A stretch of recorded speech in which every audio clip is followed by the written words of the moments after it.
Our founding fathers intended for us to work constantly, perpetually, to perfect the republic.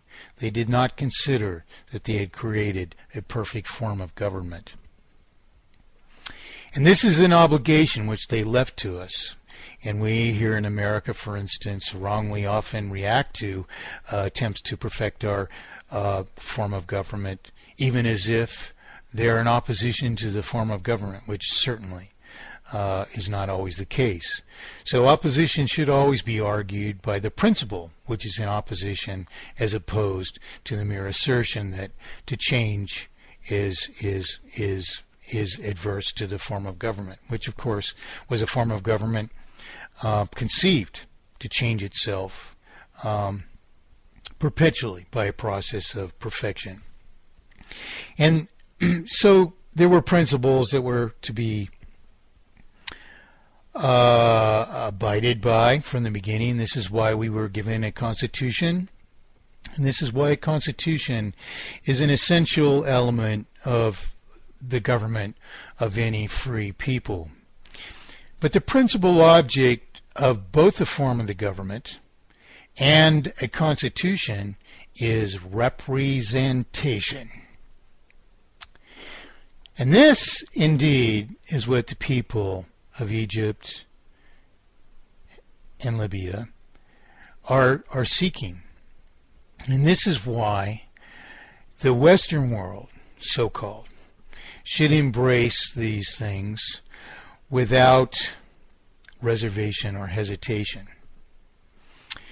You know, much of terrorism is a response to a perception that America is just a conglomeration of the world's most excessive thieves, and the American people are victims of that crime as much as the rest of the world is.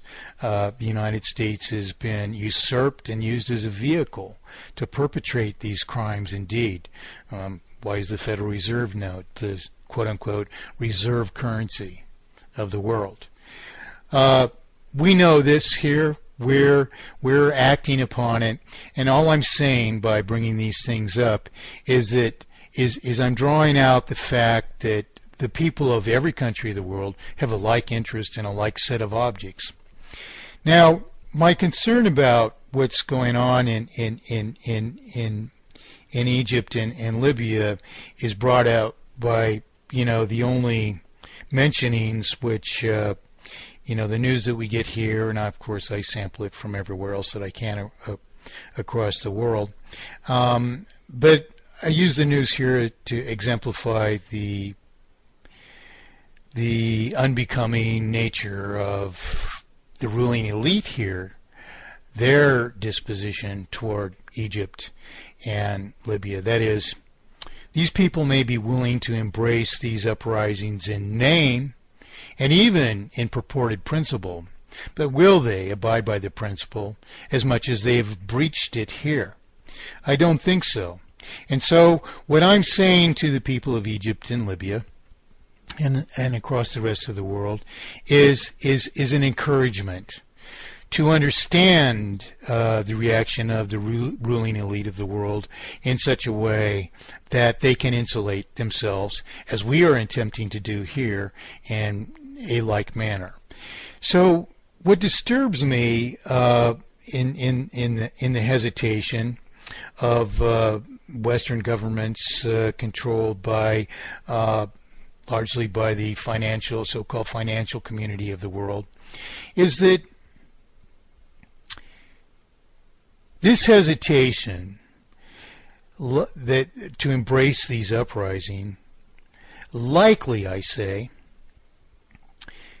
emanates from concerns to weigh, instead of the principles which should indicate what we support,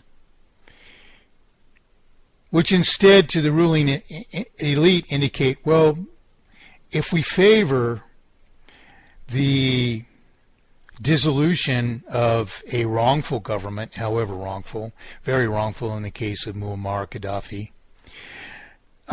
what are we compromising? Might we compromise the supply of sweet crude to Europe, for instance, which is most dependent on Libya's 2% of the world's oil production, a minuscule amount. We saw, for instance, oil prices spike everywhere immediately, although, in truth, oil availability hasn't even been reasonably impacted and may never be reasonably impacted by the events in Libya. And of course, there's no such concern about Egypt. The concern which was voiced was that with this new government there might be opportunities to invest in Egypt and Libya. And of course, in our mainstream news favoring the objects of the ruling elite, the object of investing in Libya was more plausible because, of course, Libya had a resource. Now, why I'm bringing this up is very simple for Egypt and Libya to consider. Number one, I'm concerned about the ways that these governments are going to develop. And this isn't directly any of my own business, and I don't mean to be poking my nose into other people's business, and I'm not. But the thing is, in Egypt, for instance, the military has control of the country and has promised to fulfill the wishes of the people. But I'm not seeing evidence of a process which guarantees what I necessarily call absolute consensual representation. What is absolute consensual representation? Without absolute consensual representation, you don't really have representative government. And no government which actually intends to represent the people, of course, has any reservation about guaranteeing representation to the people. And this is why I believe that this mandate, worldwide mandate that we've authored for mathematically perfected economy and absolute consensual representation is vital to the world. What I'm saying then is that as an Egyptian, I would be concerned because we have risen and we want representation. We rose because we were denied representation, and our oppression, in fact, was so great that we finally had to rise, you see. But what is to rise up against oppression if what ensues only manifests in a further oppression, which might be worse, might be better, but nonetheless, why not eradicate all opportunities even for oppression from our affairs? So I'm simply saying that in the case of Egypt, my concern is that as an Egyptian, my concern would be that guarantees of absolute consensual representation, as I've authored them into this mandate, be supplied to me, and that this would be the first thing that I would be requiring the military guarantee me, absolute consensual representation. The next thing would be mathematically perfected economy. Why mathematically perfected economy? The huge danger of what's going to come in the guise of a benefactor is this, the only thing that's been mentioned in the news is Western investment. When you manufacture money for free and launder it all into your possession and multiply what others owe you many times over a short period of time until you've dispossessed the formerly wealthiest countries and most productive countries in the world of everything, what investment means then is you have this money for producing nothing. You've acquired it in no just way. Justice is not even your object. And now to invest it in Egypt means this, that whoever does this is going to guarantee to themselves a perpetual taking, which only ensures that Egypt is at some kind of disadvantage, and as we can deduce from what's precipitated in the rest of the world, a substantial, if not even terminal, disadvantage. Now, Egypt isn't even going to have any foreign markets for potential exports of whatever they may engage in as far as free enterprise, if they even have free enterprise, unless the rest of the world likewise adopts mathematically perfected economy. So if we all want to become true brothers and sisters, existing in peace and justice and prosperity, it's incumbent upon the entire world to rise up now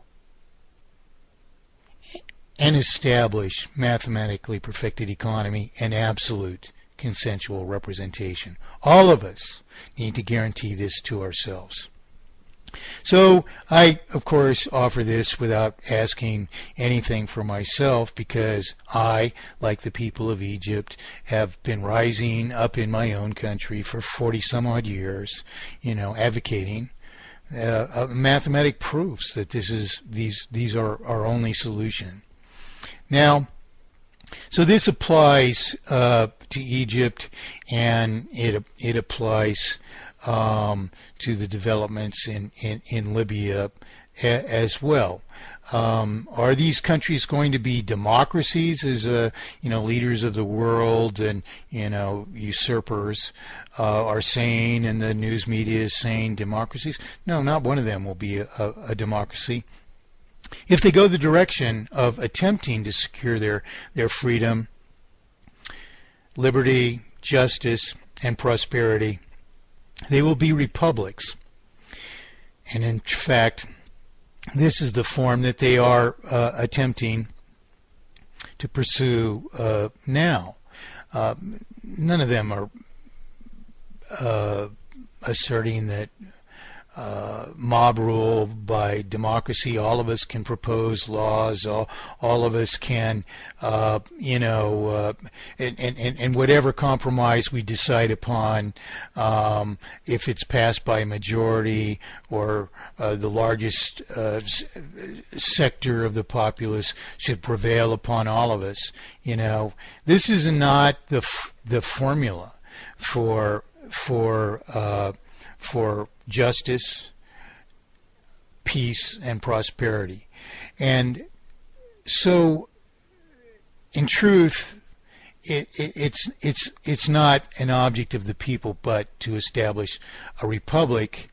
And if it's going to be an effective republic, it needs to guarantee the people absolute consensual representation, as a consequence of which, likewise, it will guarantee the people mathematically perfected economy. So this is my wish for Egypt and Libya, that this proposition be evaluated for its merits or demerits, and cast away if it doesn't serve the Egyptian and Libyan people, and adopted immediately as the potentially most important cog of whatever government they do develop in the wake of the incredible oppression that they suffered, particularly in Libya. Now, that said, I think pretty much rounds out my concerns as a person for other people.